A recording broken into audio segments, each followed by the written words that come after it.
welcome back. Today we're going to spend a few words, maybe doing a little unboxing, maybe not, of two things I got from the UNU audio store on Amazon. They were nice enough to send those over as a review sample for me. So first up, we've got the KBEAR KB06. So if you go back through my videos, you'll see a while back I did the KBEAR F1, which was a single balanced armature earphone. Pretty cool. Kind of kept that one around just because it's the only single balanced armature that I have. It's kind of a unique specimen, as they say. This guy is somewhat also unique. So I think it's just under $30. And they call it 6 units, but it's actually 2 balanced armatures and 1 dynamic driver. And I'm not sure KZ is still making anything. That the ZSR, I think, was the one that was, or ZST. One of them was that configuration, 2 BAs and 1 DD. But I don't think I'm not sure it's still in production or they're still making it or what the story is. So this is KBEAR's version. So if you go back to where KZ, maybe the ZSN or the ZSM Pros, those are one-on-ones. In that $20 price range, there seems to be a lot of one-on-ones or dynamic driver onlys.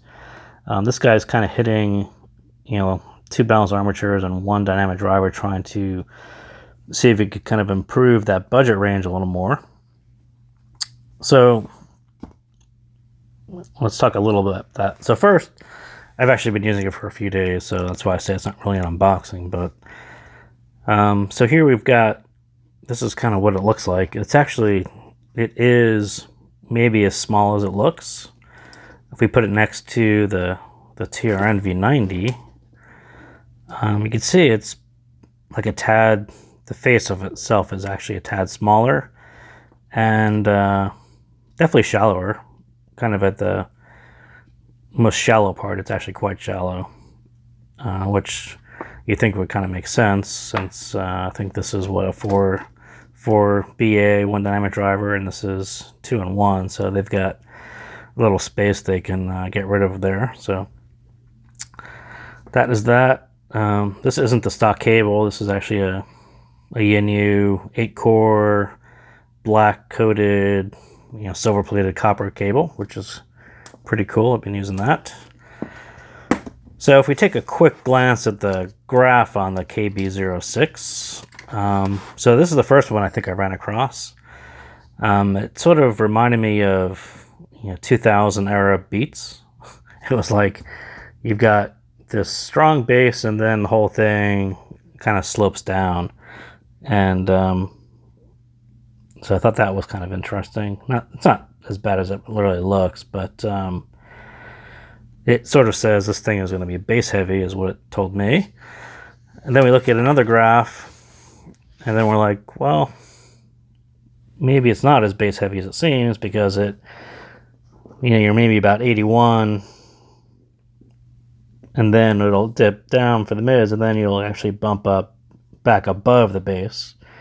So maybe there's some treble peaks in there that actually do go above the original bass levels. But either way, I think this is about 10K. And you can kind of see that something is going to happen between the really edge of the treble. They're rolling that off pretty steeply. If we look back at the 10K here, maybe that isn't quite as far down as it should be, or maybe it's too far down, but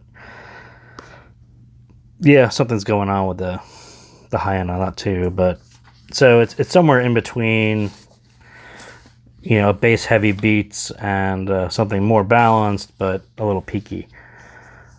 So that's what I've been sort of toying with, especially last night as well, was so some songs come across as bass heavy, some are peaky. It's but they're all vocal forward, which is interesting. So I've been trying to put together kind of samples of, if you put this thing on and you just play, radio pop music, it'll actually sound pretty good, and it's probably tuned just for that. When you kind of stray from that, then things go a little more weird, but So I'll do a full review of that shortly. So the second one is this thing called the UrbanFun design. I don't remember what the actual model number is. It's probably not on here. I'll get back to you on that one. So UrbanFun design. Got this strange card, which you don't see all that often, but unfortunately I don't read Chinese either, so it's pointing out some good points. So fanciful, nice black case, green trim, matching earphones with metal case, metal aluminum case, orange stripe, cool silver cable. So UrbanFun, you'll either say I've never heard of that company, or it sounds familiar. And so one of the reasons why I did this video is I woke up this morning and a notification on my phone said, oh, there's a new review from Bad Guy, Good Reviews. Let me look at it. And I don't remember what it was for, NF Audio something. But if you actually look at his description, he lists the top pair of headphones that he keeps around. What's the brand? It's UrbanFun. So if it sounds familiar, that may be where it sounds familiar from. I have actually never noticed it.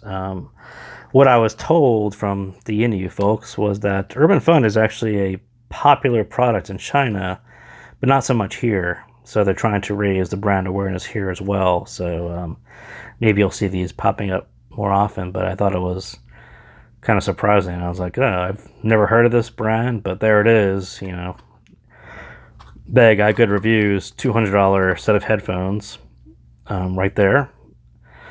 Does the same company produce an awesome pair of $20 earphones? We'll have to find out. I haven't even plugged these in yet. These are kind of straight out of the box. So that's it.